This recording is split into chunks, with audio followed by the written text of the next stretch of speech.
Dan Pak Presiden sudah memerintahkan agar di setiap SPPG memiliki alat rapid test yang bisa digunakan untuk menguji makanan yang sudah dimasak sebelum diedarkan, dan ini sudah diterapkan di SPPG yang dibangun oleh Polri. Halo Sobat Polri, bersama saya Bribda Tamara. Kali ini kita ada di Satuan Pelayanan Pemenuhan Gizi Polri atau SPPG Polri yang ada di Pejaten.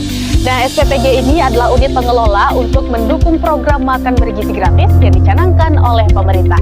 Nah, untuk mengetahui bagaimana pengelolaan makanan dari awal hingga pendistribusian makanan sampai ke tangan para pelajar, yuk ikutin! Di dapur inilah makanan diproses dimulai dengan awalan, yakni proses pemilihan bahan baku terbaik. Setiap bahan mulai dari beras, sayuran, dan lainnya dipilih dengan teliti. Hanya bahan yang segar, berkualitas, dan memenuhi standar yang akan digunakan. Bergeser ke tahap selanjutnya, yakni pengolahan bahan. Tim dapur memastikan setiap proses memasak dilakukan sesuai standar higienis, mulai dari mencuci, memotong, hingga memasak dengan teknik yang benar.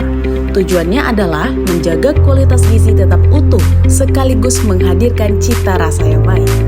Untuk memastikan keamanan dan kelayakan makanan, sebelum makanan siap didistribusikan, tim kesehatan Polri melakukan food test atau uji makanan.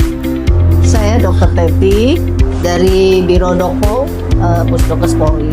Itu dilaksanakan dengan metode, ada dua metode. Pertama, metode dengan organoleptik. Organoleptik itu adalah metode dengan pemeriksaan fisik saja.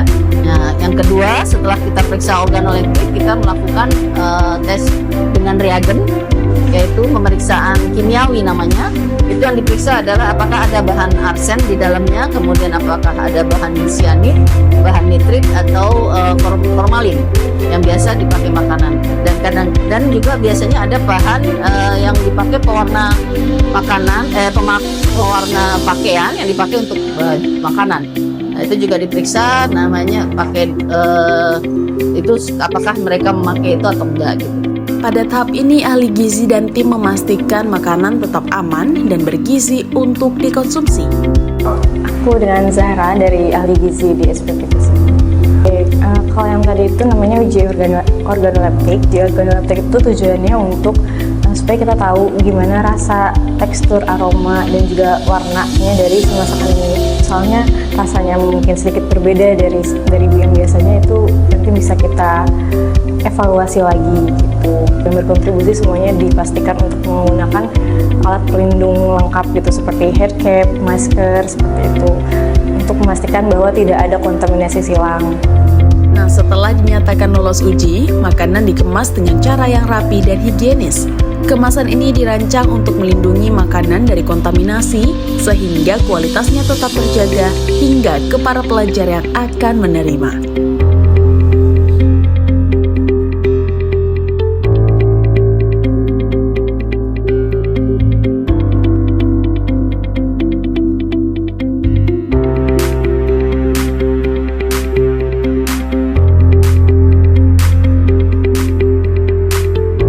Nah, setelah proses produksi tadi, maka tahap terakhir adalah proses pendistribusian makan bergizi.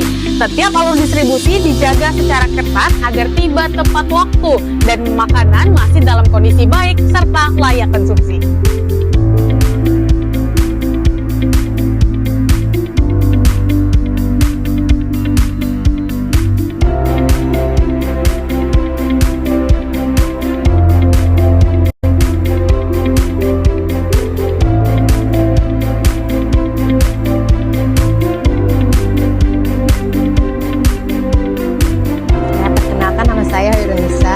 Wali murid dari Nadine Karisa Putri kelas 7A. Untuk MBG-nya bagus ya.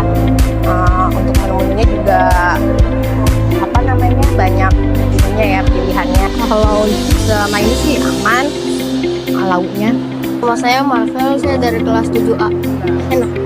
Semur, itu tahu sama sayuran, lalu buahnya anggur sama susu. Untuk saya sih biar nggak jajan macam-macam itu yang bikin sakit. Makasih MIG-nya, soalnya saya udah dengerin kata mas saya. Soalnya sama saya nggak boleh jajan sembarangan nanti batuk. Perkenalkan, nama aku adalah Khaira Ceni Puspa, bisa dipanggil Khaira, dari kelas 7A. Bagus, enak juga, bisa ditabung jajanannya juga karena udah kenyang makan MBG-nya. Layak, enak, sehat juga. Nama saya Imam Wahyudi, saya menjabat sebagai wakil kepala sekolah. Untuk makanannya dari segi menunya itu menurut kami bagus, rasa dan seterusnya itu selera. Yang penting nilai gizinya tanpa dikurangi lah, seperti itu. Menurut kami cukup bagus. Sebelum diserahkan ke siswa kan kami coba dulu mengenai rasa, tekstur dan seterusnya, baru kami serahkan ke siswa. Kalau memang itu kami yakin sudah baik, sudah benar, dan responnya juga cepat. Alhamdulillah, terima kasih tugas SPPG Polri. Pencerahan kita dimulai di pintu dapur SPPG. Dan itu dipastikan tadi oleh Pak Kapolda melalui Dr. Wahono yang menjelaskan secara ilmiah sehingga saya mengerti bahwa ada jaminan bahwa ketika bahan makanan selesai, dia ada dalam status layak cerna. Setiap jejak bahan pangan itu diuji secara klinis, dihasilkan secara etis. Informasi kok ya, kalau Polri itu punya 600 SPPG. Dapur yang di bawah Polri itu nggak ada yang berkasus karena dapurnya sesuai dengan standar. Nah, gimana? Udah lihat kan tadi proses dari awal produksi hingga pendistribusian makan bergizi gratis oleh dapur SPPG Polri. SPPG Polri hadir sebagai solusi penyedia layanan makan bergizi gratis, sehat, aman, dan terjamin. Sampai jumpa pada informasi menarik lain.